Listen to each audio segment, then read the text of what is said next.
Hello and welcome to Intro to Ethics. I'm so glad you're here.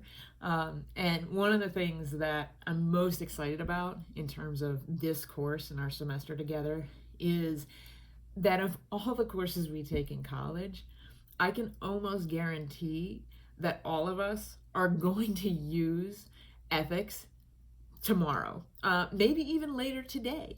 This is something that permeates all of our lives as humans.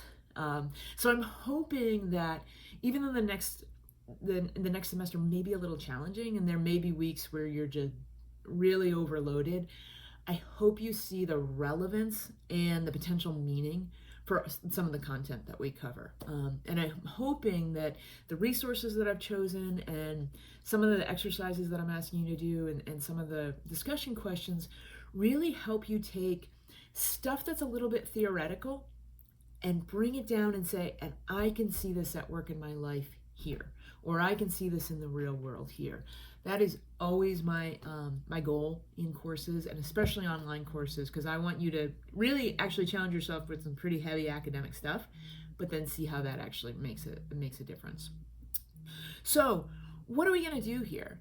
I want you thinking about little decisions you make. So you're stuck in traffic and a little old lady is trying to merge in. Do you gun it and make sure that you keep your place in line? Or do you put on the brakes and let that little old lady out and give up your own line?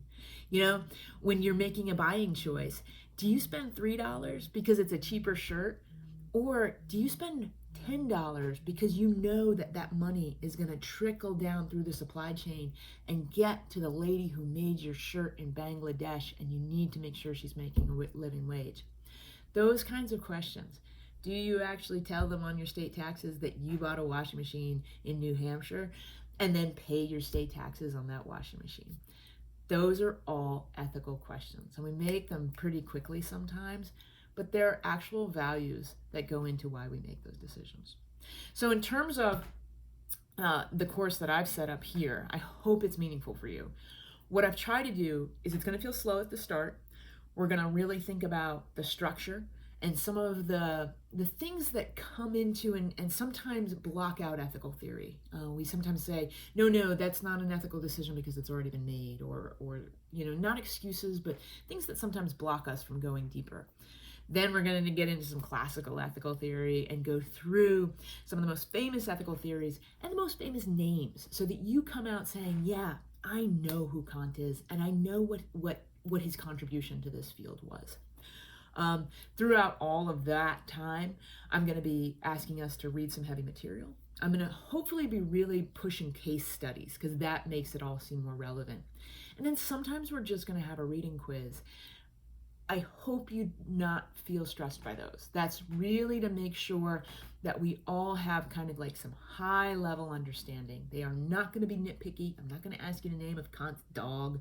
I'm going to be asking you really high level things just to make sure we have a common understanding. We do have an independent project that requires you to make and post a video for your peers, much like this. And then we're going to, as the semester's kind of winding down, take all that ethical theory that we've learned and see it really at work in some real world fields, like ethics online, like bioethics, like ethics in the workplace. So we really have a sense of, okay, we know all of this theory, now let's see what that really means. And that's going to be hopefully something where you can then go and say, I've actually learned so much and now I can start to apply it. So hopefully this is going to be a fun course. Hopefully it's an engaging course. I want to challenge you, but I want to support you throughout. So never hesitate to reach out to me and say, hey, I really don't understand what you're asking for. That is my job. Hopefully the materials that I've picked are going to make you excited about this course, but also support you in terms of understanding these things. All right, here we go.